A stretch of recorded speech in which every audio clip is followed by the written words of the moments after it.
got the start on Saturday. What did that mean to you to be in that starting lineup with 3 linebackers on the field? Say it one more time, I apologize. So you got that start on Saturday. What did that mean to you to be one of the starting 3 linebackers? It was awesome. You know, it was something where we always talk about next ball up mentality. So we prepped for it, and, you know, we've been prepping for it since last winter with winter workouts. And, you know, it was just awesome to be able to have the opportunity to go out there and play with everybody. And, you know, obviously we carried on to the field, and now it's just we keep carrying that fight, keep growing from it, keep learning, and, you know, just have fun with it. With the unfortunate loss to Keenan this year, obviously your role is going to maybe change a little bit, more snaps at least, maybe different spot here and there. Preparation, do you change any of that, or you just kind of go about your business? I mean, to be honest, we're like I've talked about before in the past, Coach Inge has always prepped us, always having us come in early. You know, we always spend a lot of time in the building just trying to make sure that any scenario, you know, like I said, next ball up, you never know what's going to happen on the field. So we just be able to step into a role and not have any fall-offs. And we know with all of our preparation, it makes us prepared and be able to play confident on the field. And yes, it's unfortunate Keenan's got hurt, but also it gives us an opportunity to be able to play for him and be able to represent what he, you know, showed at the university and, you know, how he lived up being a Vol. And so our preparation is just trying to carry that on with us throughout the rest of the season.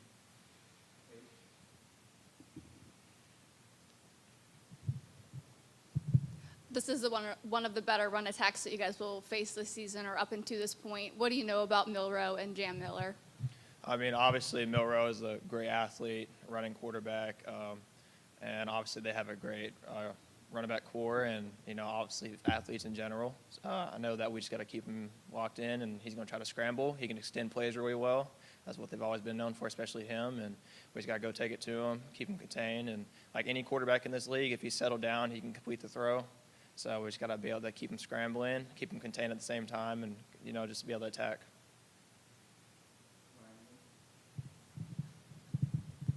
Has Coach Inge talked at all about his familiarity with Coach DeBoer and what they like to do on the offensive side over there? A little bit. I honestly forgot that, you know, he only went there for about a week or so, and then he, you know, turned around and came up here. So I forgot that the whole Washington staff that came down to Bama. He mentioned a little bit of where they've just, like, practiced certain plays, and he's like, oh, I recognize that. So it's been little things he's kind of nitpicked, you know, but obviously it's just preparation for any team and, you know, picking up on tendencies at the end of the day. Kalib, middle linebackers a lot of times need to have like a presence about them because they're communicating a lot and having to be sort of a main guy in the middle of the defense. How would you describe sort of Jeremiah's ability to step into that role and kind of the presence he has? T. Leonard works his butt off. He's always one of the first people in the building, constantly trying to find ways he can improve, whether that's whichever linebacker steps in with him. He's always trying to communicate.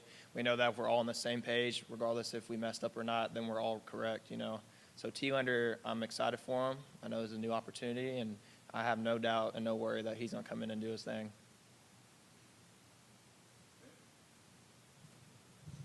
James Pierce Jr. had mentioned that he had seen and known that the quarterback sneak was coming at the goal line when he was able to force that fumble and recover it. How much in certain situations are you guys, because of the prep you put in, aware of what your opponents are going to do and allow you to play fast? It's really all repetition. You know, we recognize formations. That's just how we work things, and we practice being able to jump on the ball faster than coming out of huddles. Our scout team here gives us a great look, and they work their butts off. They're literally in meetings all the time, too, trying to give us the best possible look so we can be prepared Saturday. So whenever we're able to be on the field, it's just no hesitation. It's just second nature, and we can just recognize it right then and there.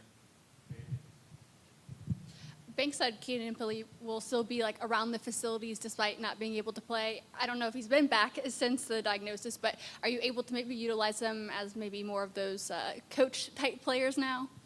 Say it one more time. I apologize. Have you been able to rely on Keenan Pili since his injury as more of like a player's coach and what maybe he sees in this game and rely on his knowledge? Yes, ma'am. Obviously, with last season, too, he was around a lot, and it was unfortunate, and I'm thankful he was able to come back, and it's an unfortunate series of events how it ended now, but he always is something, like, despite where he's been at, he's able to build into us, and as, like, obviously linebackers and even as a team, and he constantly is finding ways for us to improve or things he notices, and, you know, he wants us to be the best possible version of ourselves, whether that's playing linebacker or just being, you know, just a man at the end of the day. So, yeah, I can always rely on Keenan, and I'm very thankful for that. What's the most valuable piece of knowledge you think you learned from Keenan last year during his injury with him having to be off the field? I would just say confidence. Obviously, Keenan's been in the game for a long time, and he's been through the ups and downs of a lot of it, and he's been able to teach me just like little things, like just take advantage of what I have, and don't hesitate. Just be able to play at 110%, regardless if you mess up. Just go make the play at the end of the day, and yeah, he's just taught me just playing with confidence. That's been the biggest thing. So. Kalib, you guys as a defense have been really good stepping up and getting stops in the red zone, getting stops on fourth down. In those two scenarios specifically, how do you guys as a defense develop sort of the ability and the mindset to know that you can come through in those moments?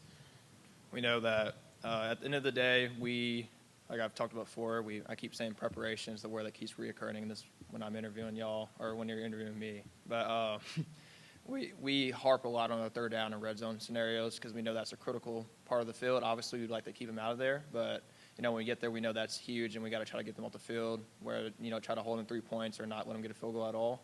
And so we're constantly working that and finding ways that we can communicate, and it's all communication because they're just going to try to catch us when we're not paying attention. And when one person's out of position, then that's when something catastrophic happens. So we always harp little things and try to give us the hardest scenarios so that when we get on the field, that it's just easy for us.